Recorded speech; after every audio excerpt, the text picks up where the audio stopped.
Good afternoon, everyone. You already know me. Good afternoon. That was a little bit better, slightly, but not really.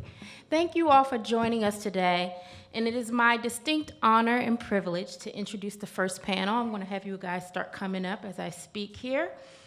Year 3000, the next generation of STEM talent.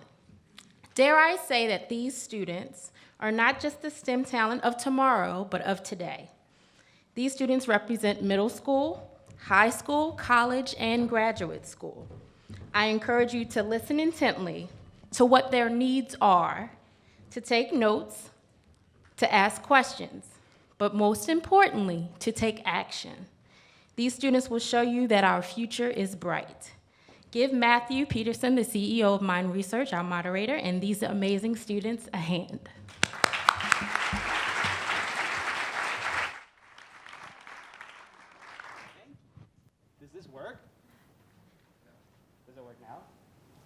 How about now? All right, there you go. Okay, good. My name is Matthew Peterson, and I have been working on a problem for 22 years. I came out, graduated, got a PhD in neuroscience, and wanted to apply it to how do you build a deep understanding of mathematics foundation in elementary school so that students coming out of the school system have a strong foundation in math that they go off and apply to solving the world's most challenging problems in all of these STEM fields. I thought it was going to be a one summer project, and I'm still working on it 22 years later. And so at Mind Research Institute, we have now 1.4 million students in our math program, and building a love of math, and growing. And so it's an honor and exciting for me to talk to students who are now ready to go off into STEM fields. And so I got to go to lunch with these amazing students, and they're like, why do people care about us being part of a panel? And I was like, you don't understand. This is called the Global STEM Talent Summit, and they're going to pop up a page full of statistics about a crisis of we do not have enough students to fill all of these STEM careers, and people are really worried. So you're going to be in a room full of people that you are giving hope to, and so they're going to really want to hear what you have to say. And so I welcome all of you to get some questions ready so that we'll open it up to some audience questions towards the end. And so without further ado, let's introduce who we have here in front of you. So I'll start with our youngest middle schooler, Pavel Steen. And so he's a middle schooler. He likes martial arts, he likes reptiles, he likes Legos and robotics, but also computer programming and made some video games. And so welcome, Pavel.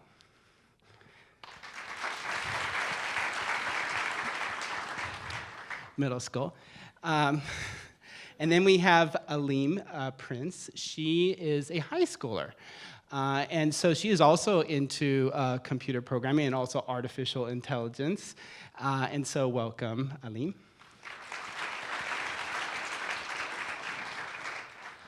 And we also have Megan McCauley. And Megan is still in, so she's finishing up her work, undergraduate work. I think today was her last day, right? So you officially have a bachelor's degree now? I won't get it in person until a couple of weeks, but last day of classes was today. Last day of classes was today at Olin College, and also in computer engineering, right? And then we have Ade. I'm going to get your last name correct here. So Ade Akinsiku. Akishiko. Okay, and so Ade is a PhD student. Yes. And you're in human-centered computer and design. Yes. Human-centered computing. individuals might know it as human-computer interaction, user experience, but I have in a computer engineering background. That was my undergraduate degree. All right, great. So we have PhD, we have just finishing undergrad, we have high school and middle school. So we have this whole spectrum. Now, it'd be nice to know a little bit about who we have in the audience. So I'm just gonna ask one question. With a raise of hands, how many represent companies who hire at least 100 STEM professionals a year? Okay. That's who we have. So they have to hire a lot of STEM professionals. So they're very excited to hear what you have to say. The thing that's really top on our mind is the why. What got you interested in a STEM field? Most of you are interested in computer science, and so let me start with Ade. What sparked your interest of going into pursue this line of work? Yeah, so I actually had in 6th grade, you guys remember, right? I'm pretty sure they still have yearbooks, but in my 6th grade yearbook, I had a bright smiling face and looking forward to the 7th grade, and it said, Ade will be a forensic scientist in the future, right? So what informs a 6th grade, 7th grader forensic science? And it was actually television. I grew up watching Discovery Channel with my dad, and we had like shows, New Detective, New Forensic Files, or Forensic Files, FBI Files. So it was television.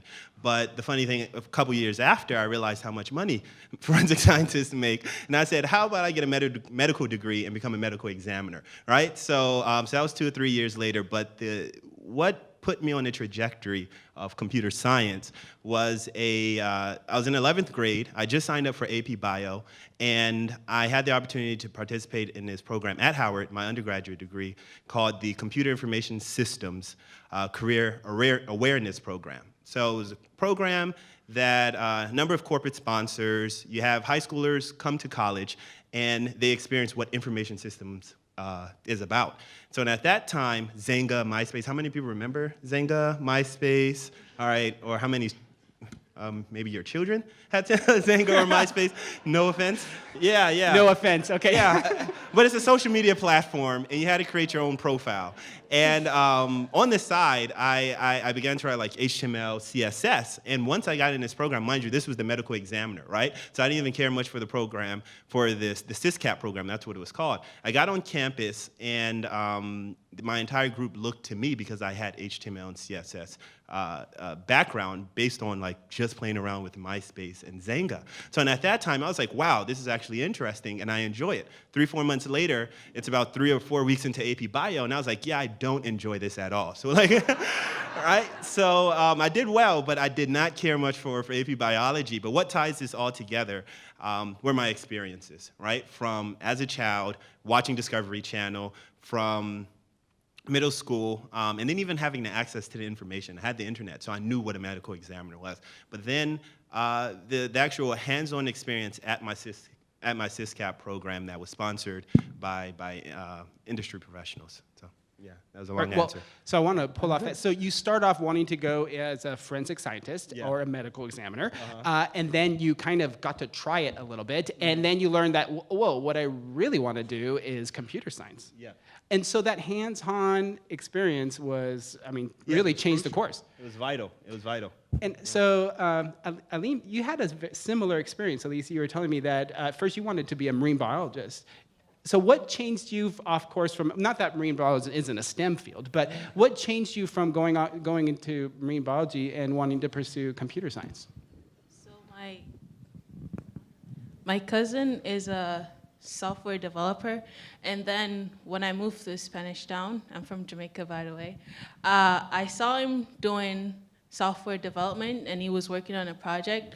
So I thought that was really cool, and then I kind of wanted to do it. So you saw it in action and the power that you can have when you're coding, and so you wanted to try it out. Yeah. So now at my school, I am in coding club, and at UMBC, I'm working on a project in artificial intelligence. And then on the side, I'm also in a computer science class where I'm learning about HTML and CSS. Cool. How many in the audience represents companies that deal with artificial intelligence? Okay, so there are jobs out there for artificial intelligence. So another thing that Ade talked about is the importance of hands-on experiences, and that if you would just go to some career day and listen to some forensic scientist talk and listen to a computer scientist, you might have still wanted to pursue forensic science and gone maybe long ways down that path, and it might have taken you longer to see that you really wanted to go into computer science. So I wanted to ask if Pavel, if you said that hands-on experiences were really important to you and that they should provide more hands-on experiences in middle school. Do you want to comment on that? Yeah, with the hands-on experiences, I just feel like a lot of my classmates don't really learn a lot in science or in math because they just don't know like what they can apply it to in the real world. And then when they know that, they don't know like the different types of jobs, and they don't know like what the jobs do. And a great way to learn that is by doing hands-on activities, because we have a career day every year, but all the parents do are just come in and just talk about their jobs, which is kind of boring in a lot of kids. And like, even though the students will like pretend to like it, at the end of the day, they'll take nothing out of it. So it's mainly those career areas are almost worthless, is what you're saying. Yeah, basically. Okay. Now, what was useful? So I mean, you are in all these after-school programs and you do all these hands-on things. What do you find are things that are useful for getting kids interested in pursuing these careers? So getting kids interested in stuff like that, like STEM, I think is just incorporating it more into school, because we obviously have science and math, but we have a technology class that's only optional, and it's only for like a quarter of the year. And then we do not have any engineering classes, and I feel like if we're going to go into the future, we have to change up how we like teach the kids and like what we teach them, because we've had like a rapid development and growth with like computers and stuff like that, but we haven't changed our school system. I feel like that if we do change that to the modern way, like how kids learn, that they would learn better.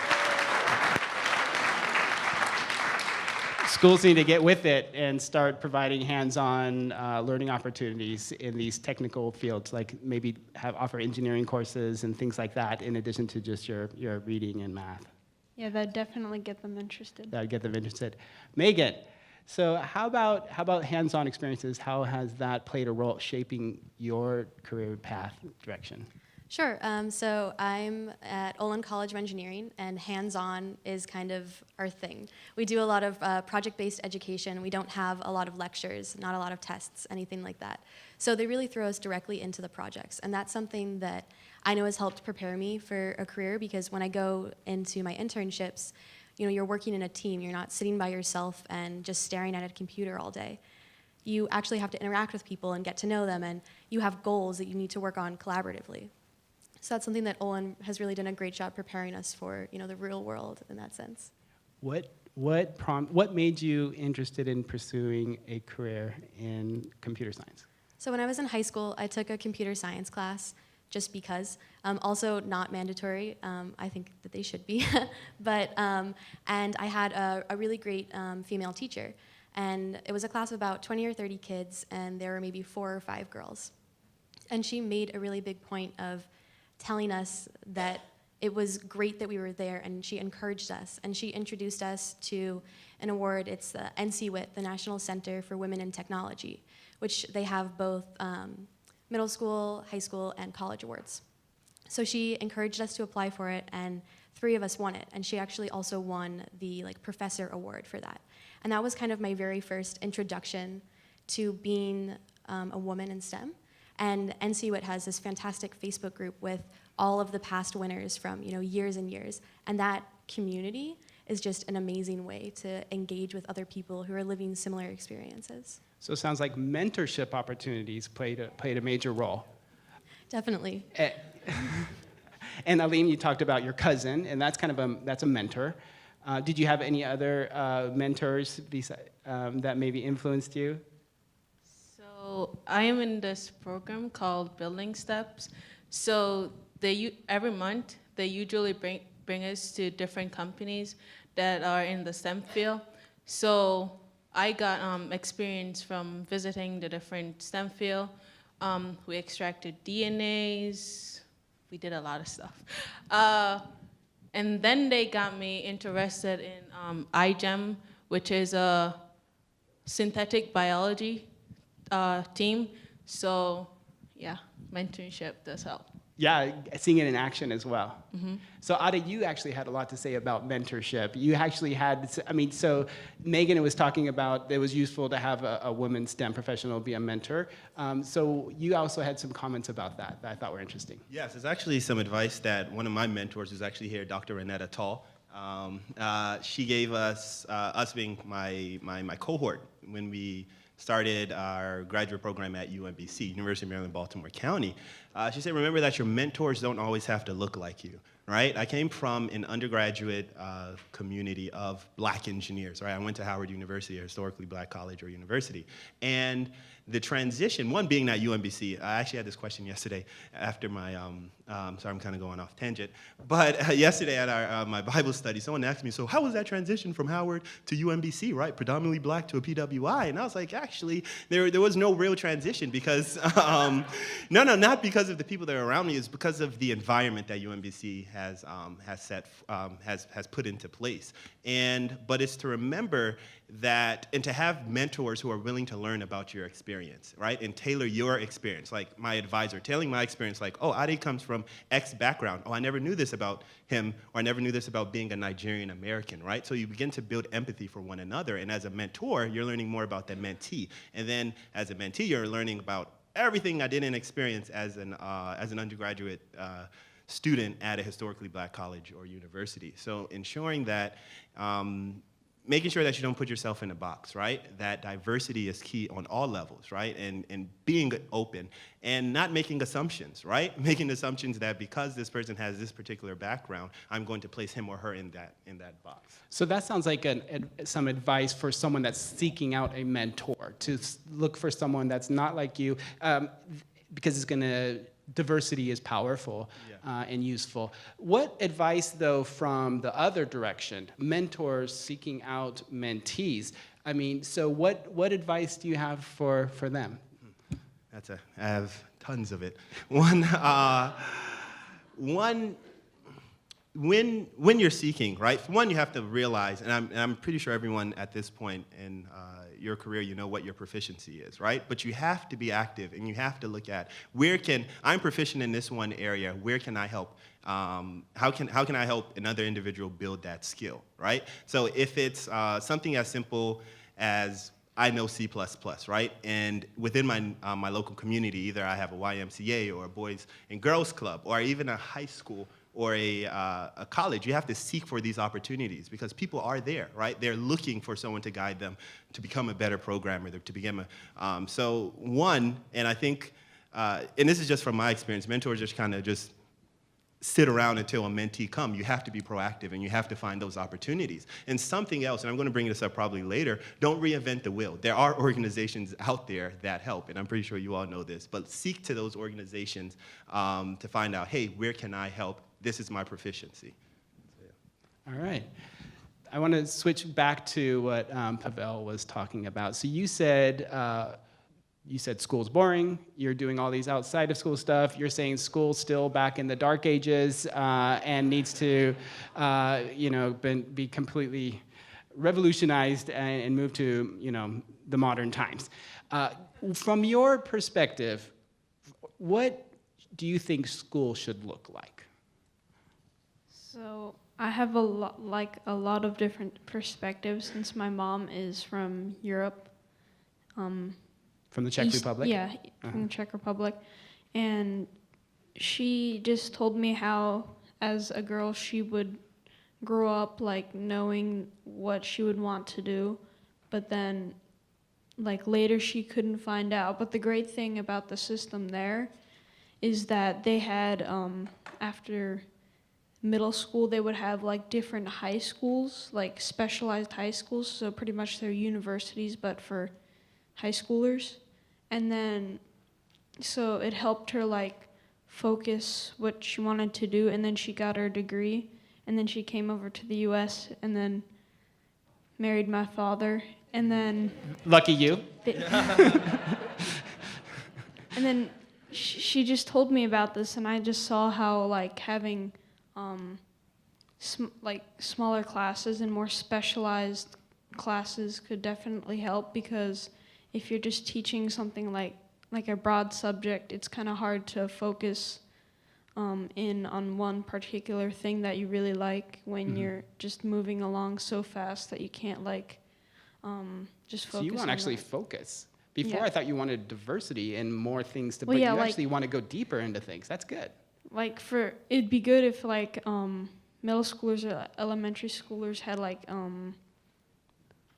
each tried out like each profession, or not like directly, but like at least saw what they each did and then focus in on the one that they enjoy. So that was like what Ade was saying about how he, by going hands-on, and he found that he likes computer science a lot more than forensic science. That can happen earlier if you had opportunities to go deep into a subject area and really get hands-on and try it out.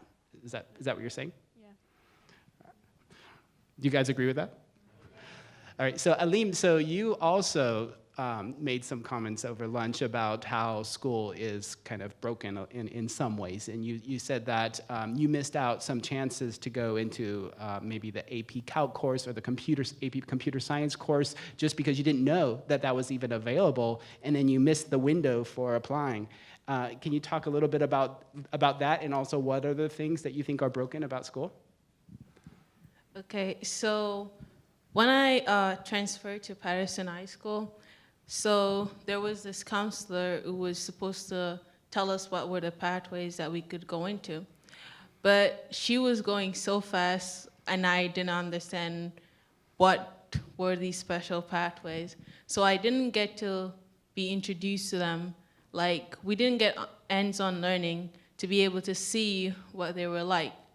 So now in 11th grade, when I saw that there were classes like engineering and computer science, I actually wanted to do engineering, but because there was like a gateway to where it stopped, you can't apply for it. You have to be in the 10th grade because they have a specific class that they teach in each different grade. So I wasn't able to do engineering because I missed the deadline to go into it. Does that sound like a good system? No. But luckily, you saved yourself somehow and did find, and now you really are interested in pursuing engineering. So that didn't stop you. Yeah.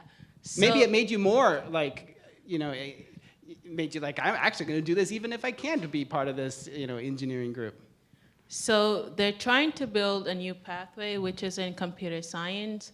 So now they have an experimental group. So they have this class called Exploring Computer Science. And then next year, you'd move on to AP Computer Science, Computer Principles, or something like that. So I am in Exploring Computer Science, where that I said earlier, we'll learn about HTML, CSS, Python, and different computer science programming language. Cool. Megan, what did you find broken in school and how would you fix it?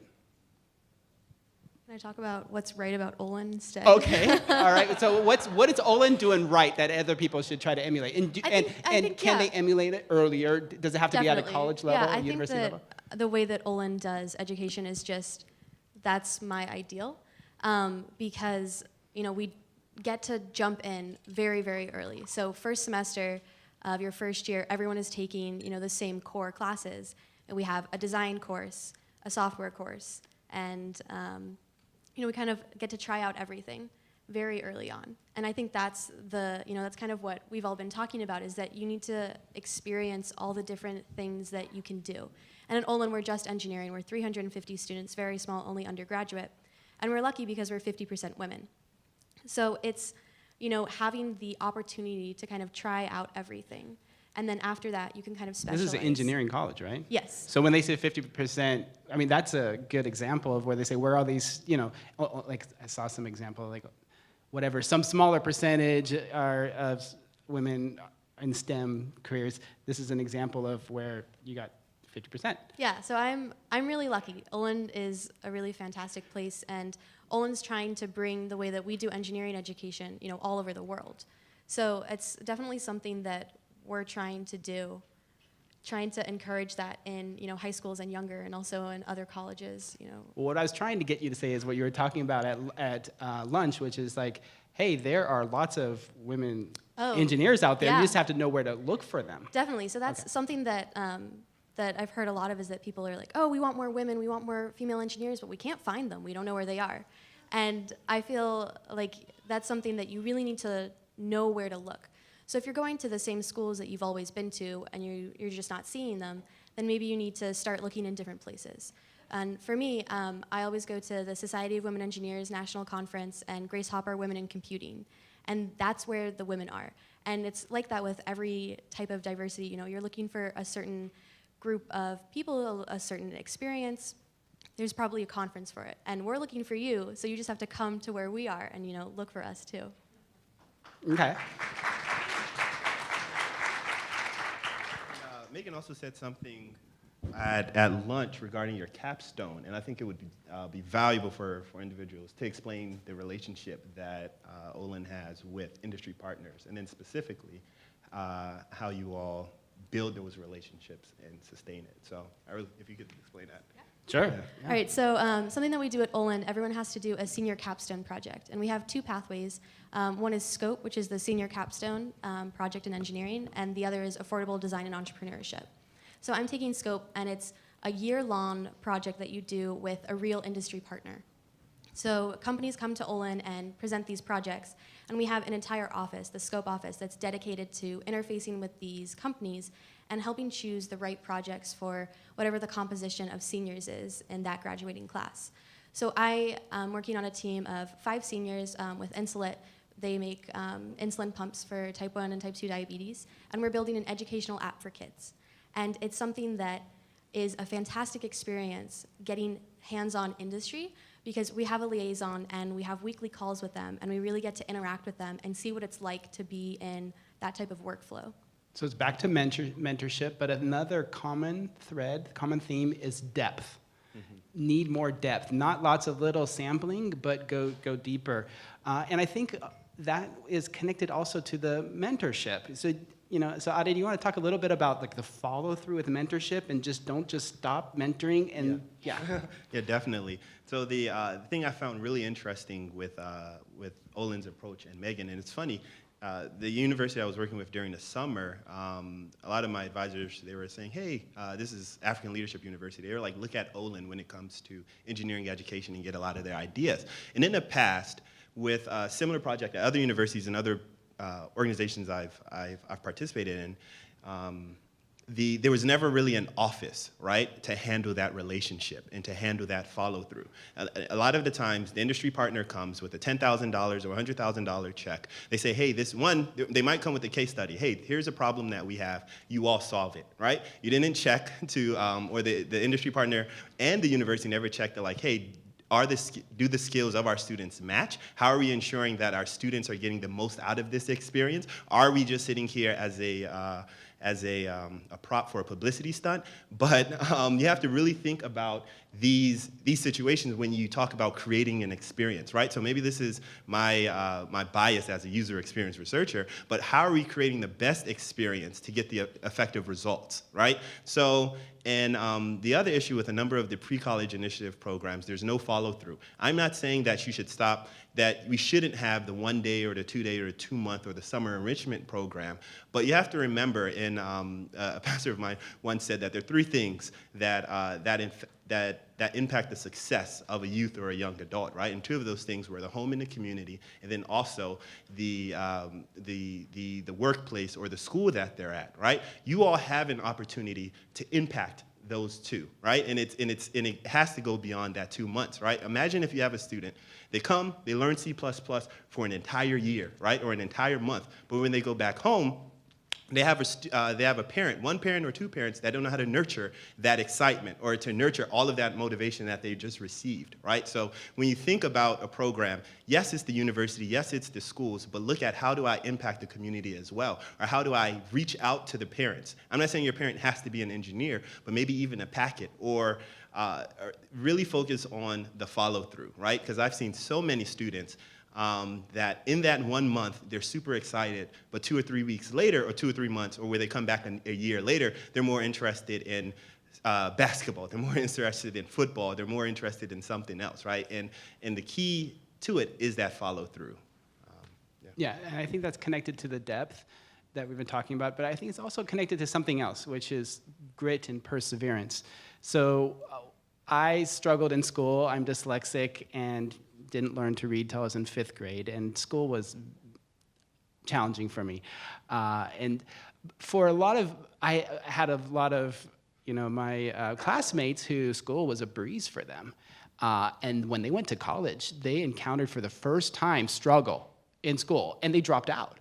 And I've been struggling my whole thing, so I went on, I got 3 degrees, and I went and got a PhD, and for me, it was just like, this is just what learning's like, it's hard. And we all know this, that perseverance, grit, growth mindset, this is really important. And I think school is missing opportunities to fail. And so I want our panel to talk about failure. And I know Olin College is big, about that, because they want you to fail. So maybe Megan, I'll start with you. About how has failure and struggle played a role in your career path? Definitely. So at Olin, because they are just kind of, throwing us out there to get our hands dirty and start working on things, we do fail. And we have the fail early, fail often kind of motto. And our marketing department actually just did a video series of failure TV. So they encouraged students who had worked on projects that failed in the beginning or even failed in the middle or the end or never worked to come and tell those stories. Because you learn so much from getting things wrong. And I often think that I learn more when something breaks, because then you look at it and you say, okay, what can I do better next time? And it's not, if you do something perfectly every time, you're like, okay, got it, mastered it, next. But it's when you have to really, try again and get that perseverance in there that you learn more from your experiences. Did you have that growth mindset before you went to Olin College? I think I did, kind of. But Okay, Olin, so how did you develop that? I think a lot of it has to do with just making sure that you seek challenges. That's something, in school, if everything's easy, then you're not going to, try hard. So I did a lot of after school activities and things like that, challenged me. And, even, little things like doing Sudoku puzzles or things like that. You just need to find something that you're passionate about. And I think that passion is really what helps people persevere, because, if you're not having a good time doing, your language arts homework or your math homework, you're not going to want to keep working at it. But it's, the connections to the real world, like Pavel was saying. You need to know what is going to happen with this homework and why does it connect to the real world. Okay. How about Alim? How about you? How has struggle, failure, how has that played a role in your choices? Okay, so my first AP class was in psychology. I'm still in that class, by the way. So first semester in, first month in, and then we get this exam, and then when we took this exam, it was so complicated. So after the exam, we started with 30 students, and then half of them was already gone. They gave up. So I asked my psychology teacher for a psychology textbook so that I could read it and be ahead before we reach there. So after I got the psychology textbook, I watched videos, and then the next test came. I did pretty good, and then I continued to work harder at it. And so I got better at the subject. So do you like doing things that are hard or doing things that are easy? Hard. You like hard, right? Okay. That's not normal. Well, I mean, I think people do like things that are challenging, but this group really are out seeking things that are really challenging, and Pavel, I think, is a good example of that. So you're in martial arts, you do all these out of school things, you build robots, so you're out seeking things that are challenging. So how has but actually, so for you, it's slightly different. How has the concept of failure played a role? Because I don't think that you don't seem like someone that fails very often. But can you talk a little bit about that? I mean, do you sometimes run into things that are too hard for you at first, but you persevere through it? Yeah, definitely. Like, for an example, in Spanish, it is pretty hard for me, but since I speak another language already, I speak Czech, and it's easier for me than other students. I cannot even imagine what it is for other students, but basically the struggle has just led me to study more and actually ask the teacher, because before that, I was one of those kids that you were describing earlier that passed through school with a breeze, and it's still kind of like that for me. I'm not really proud of it, but it's a blessing and a curse at the same time. It's a blessing. It's like Spider-Man. Yeah. Okay. So. But what about some of these out of school? So I think what you seem to do is you think school is not challenging enough, so you go out of school to find challenging things. Is that true? Yeah, definitely. Not only do I like to do things with the mind that are challenging, but I also like to do physical, like martial arts, because that also builds your mind, because you don't know what move is coming next from the opponent.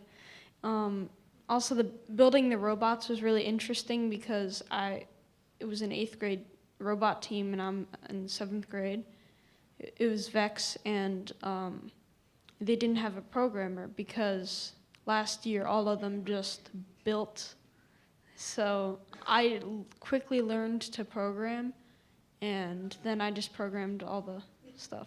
So. All right, maybe you might not be the best person to talk about failure, but you're going to go off and do so. But one, just cautionary, I just already mentioned it, but I'm going to mention it again. If you do encounter something that is so hard that you feel like you can't do it, don't give up, because those are some of the most amazing things to work on, and some of the most rewarding things, because once you actually persevere through it and figure it out, it's way, way more awesome than just something that you already do that you could do. So Ade, how about you? Struggle, how has that played a role? I share a lot of experiences with the rest of my panelists, but something that is near and dear to me, or to my experience, is having a strong support system. And Pavel actually said something really interesting at lunch, where he said that he didn't he didn't trust mentors before. He didn't actually trust mentors. He'd rather just go and look for the problem himself, right? So, but when I think about support system, you have to really truly understand the person, right? And you have to truly understand their experience, and to create or to be the support system for, Pavel's support system might look different than mine. And because I had mentors, and because I had peer mentors, actually peer support group that knew this is where Ade is coming from, I was able to relate, and the conversations, the text messages, everything were an effective way to persevere. All right. Cool. So now there's a lot of corporations represented here, and a lot of them have internship programs. How many have internship programs all the way down to middle school? Okay, how many down to high school? All right, obviously college. How many have college internship programs? Okay, so a lot of different internship programs. You guys have Pavel, have you been part of an internship program? Well, I've been part of a school-nominated camp. I guess it was kind of like an internship Okay. program, but Yeah. So what advice do you guys have? You guys all participated in various type of internship type of programs, all the way with Samsung and I mean a lot of different companies. What is your advice to the corporate world who are doing these internship programs? How to do it better, or what to do or not do? Megan, to start with you. So I think one of the most important things, the most important part of an internship program for me, where I've learned the most, is when I've had really great access to a mentor. So last summer, I worked at Samsung Research America and their Mobile Innovation Lab. And my mentor, my boss, sat right behind me. So anytime that I had a question about anything, I could just turn around and ask him about it. And he told me, never be afraid to ask questions. None of your questions are dumb questions. All of the things that people tell you, which I think that's having access to that is really, really important. So many times there are mentors that are just a mentor in name and not necessarily in, proximity to you or someone that you can actually feel like you can reach out to. But I think making sure that there's someone who's in the same industry as you who can help you succeed. So having a mentor and someone that is not just playing the role of a mentor, but that someone who's really thinking about how to do it well and is available. Mm-hmm. Definitely. Okay. Alim, how about you? So I haven't done a mentor internship yet, but this summer, I'll be doing an internship in coding the schools.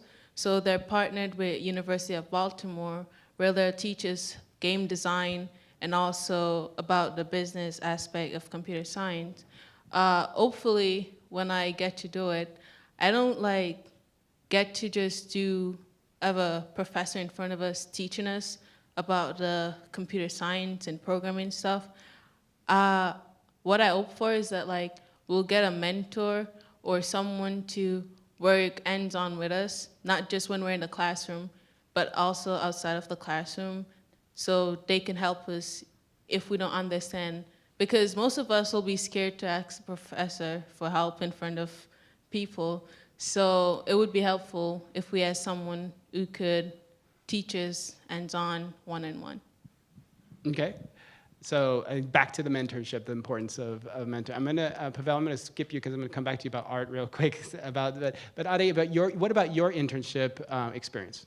I gained the most out of a lot of my internship experiences because it had a broader scope, right? And what I mean by broader scope, it went beyond, while I was at Intel, it went beyond just Hillsborough, right? I was working with partners outside of the country, and I began to look at things from a completely different perspective, right? And when we think about the future of STEM, we have to get out this mindset that Johnny, down the street is my neighbor or the person I'm competing against, right? Like in this global world, I'm competing with Amina from Kenya, right? So we have to, and I think that's what really enhanced my experience as an intern, and then while I was at IBM, I had the opportunity to travel to Istanbul, right? It was interesting. We could talk about how interesting that that trip was afterwards, but I felt growth, and it had, and I just wasn't a researcher or a software engineer in the middle of a closed-off room with no lights and no windows, right? So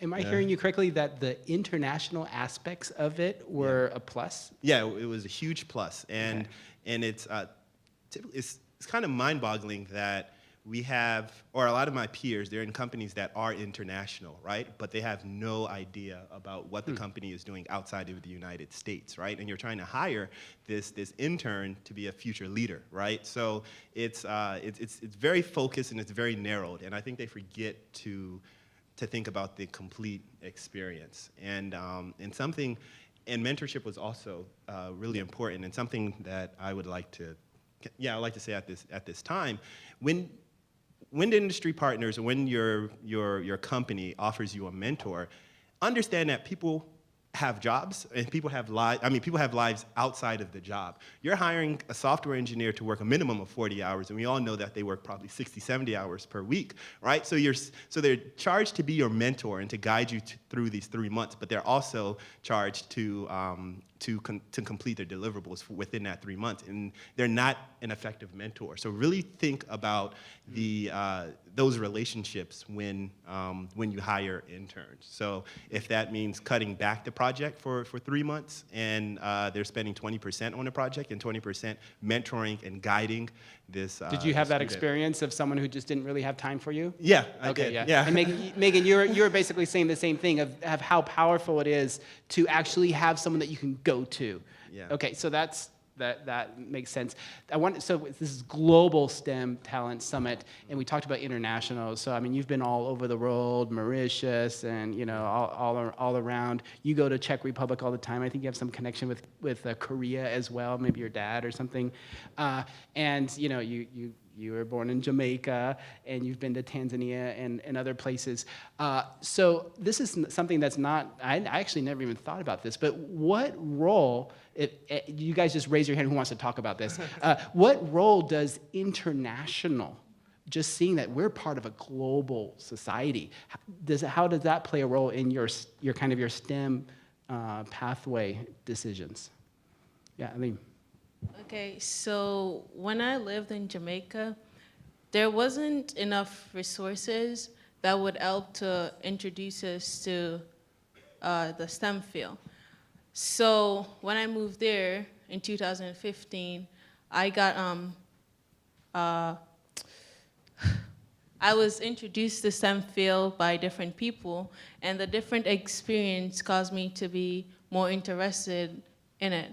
So one of my things that I would want to do in the future, since in Jamaica we don't have these resources, maybe I could build a school or something that could help introduce more people, especially girls, into the STEM field. So you're already thinking in the future, helping get more people to go into STEM fields back in your hometown, home country. Yeah. Oh, that's pretty cool. Yes, Pavel. All right, so after I was born, we Not before. as a family we traveled a lot. So we went to Hong Kong, then Korea, and then we went to Thailand, Australia, all over the globe, and especially in the Czech Republic because I go there every summer. I just see how they don't have as many resources as us. I mean, it's not as bad as other countries, but the U.S. is really a blessed nation, but I see how it's really boggling how Europe is like making better use of their schools to turn out like I don't know how to explain it, but I know exactly what you're talking about.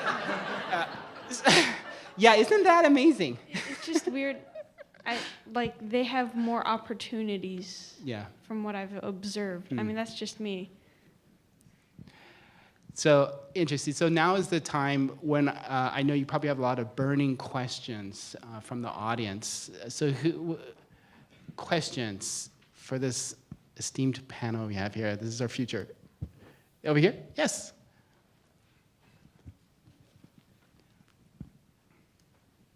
Should I stand up? Yeah, stand up, please. Yeah, we'll sit down. All right. Hi, guys. I'm Sean Weiland with General Motors.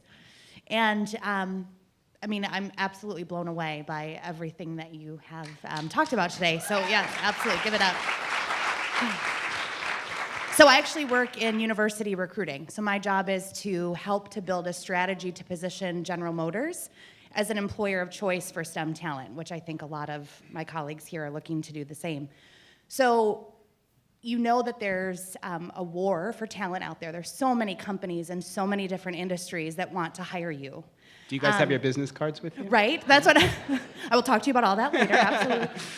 But just curious, what are some things that companies do, or what are you looking for in a company that would make you interested in learning about opportunities with that company? So how should we tell, what do you want to hear when we tell our story of what we do and who we are that would make you interested in coming to work for us? Megan. I'll take that one. So for me, it's about making sure that you're offering a learning opportunity.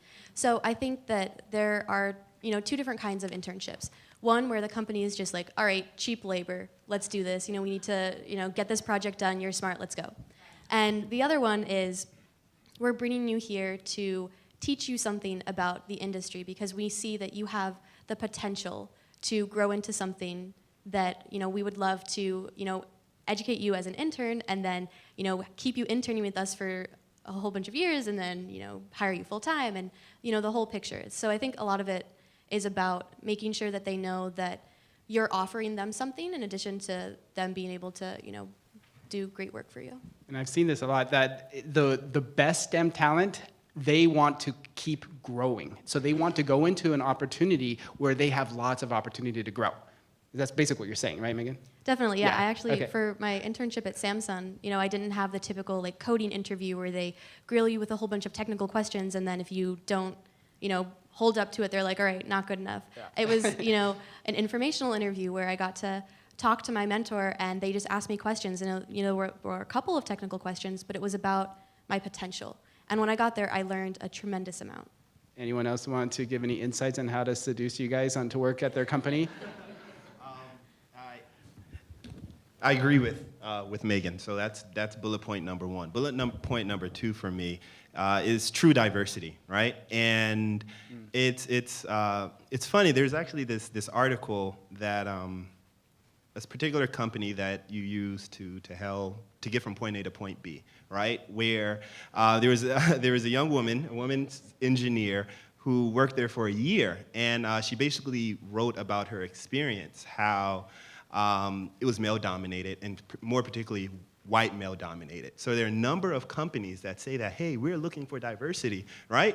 But you have sexual harassment issues, and then when they bring it to HR, there's nothing done about it, right? So a culture that really cherishes diversity, and it isn't a situation where we want to put you on the face, we want to take a picture of you writing code and put you on the front of our brochure. So so Authentic diversity. Yeah, authentic diversity. Not and a diversity. superficial, Yeah, exactly. And a diversity of thought. And then also to remember that people are human, right? Like I can't imagine an HR person telling me that because of person A, the person who sexually harassed me, right? Because he or she is a high performer, we're not going to look into the conduct, right? Like but that's something that happened, and that's a real issue, and it's pervasive. So we have to address these issues. We need to bring them to light. So that's what I'm looking for in a company that's trying to. All right. Other burning questions? Yes. Oh, all right.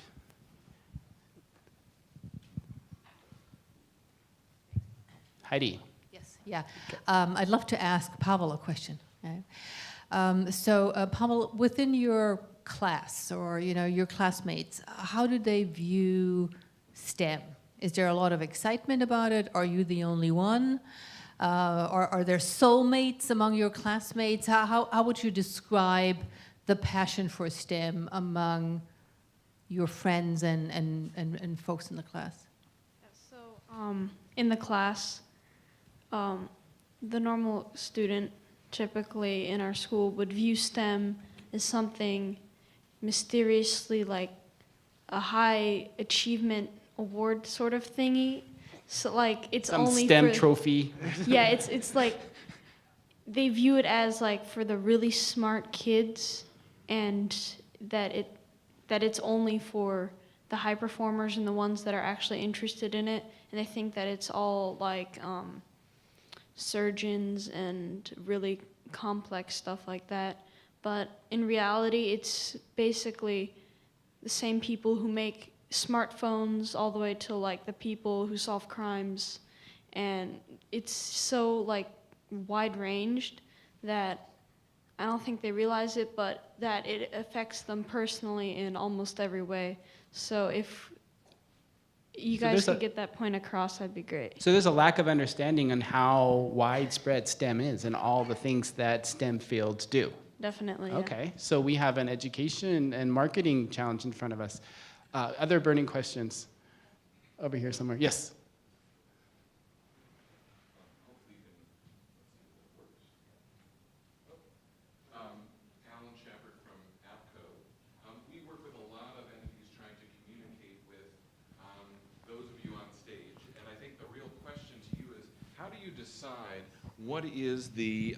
What are the ways that you learn about a corporation that you may not know about yet? And what's the role especially that media and social media play, and how influential is that in the early stages and as you go along in making decisions?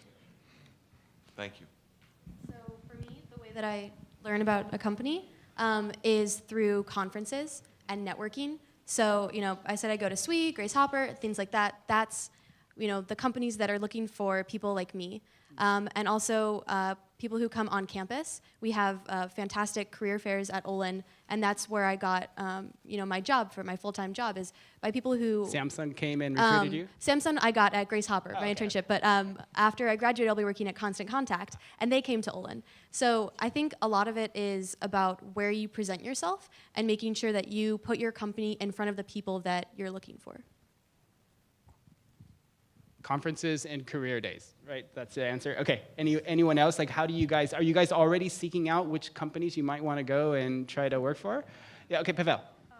So for middle schoolers, mainly the way that they find out about big corporations is social media, because like if a friend like posts something about, oh look, Pepsi just released a new drink, then somebody else might have not heard of it. I mean, that sounds absurd, but still.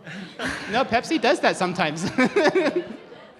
I mean, it's like for me, I like to study different corporations and stuff. So when somebody's like, "Oh, I've never heard of that before," it's kind of like an odd experience for me, because to me it's like common knowledge. So it's just weird, like how like little kids know about corporations. So you think people should, I mean, that's pretty cool to hear that you're out like learning about all these big corporations and what they do.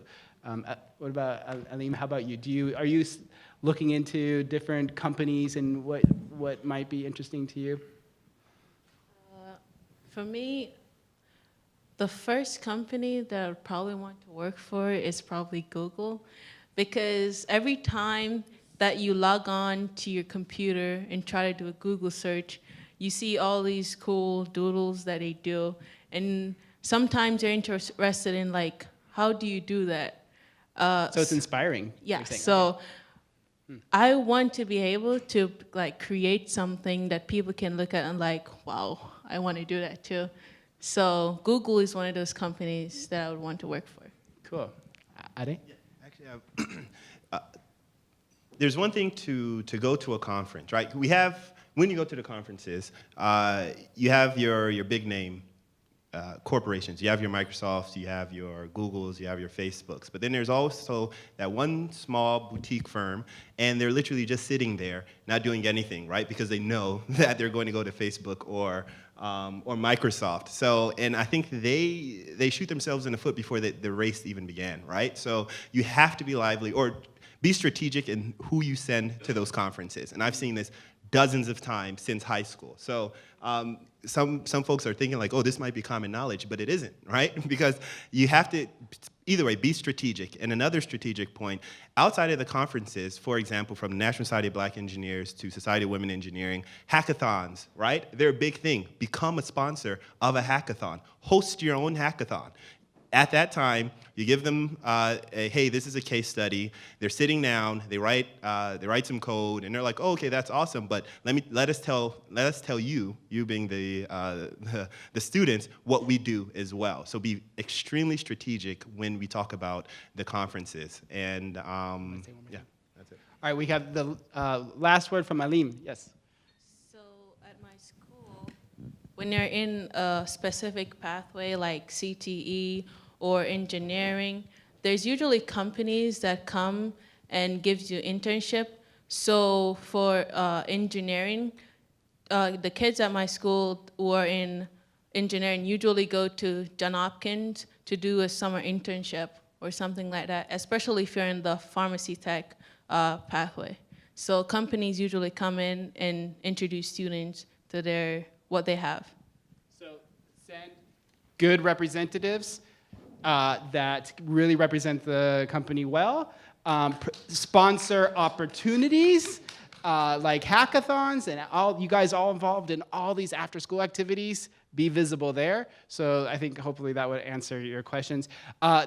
We are 1 minute out of time. We could probably spend the whole entire conference talking to you all, but you all definitely inspire all of us, especially me. So let's give a big round of applause to our, yeah. You are our future. So thank you.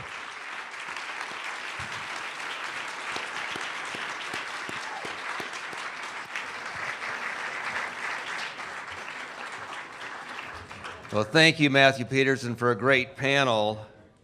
Pavel, when you're ready, I've got a scholarship for you to come to Iowa. We're always looking.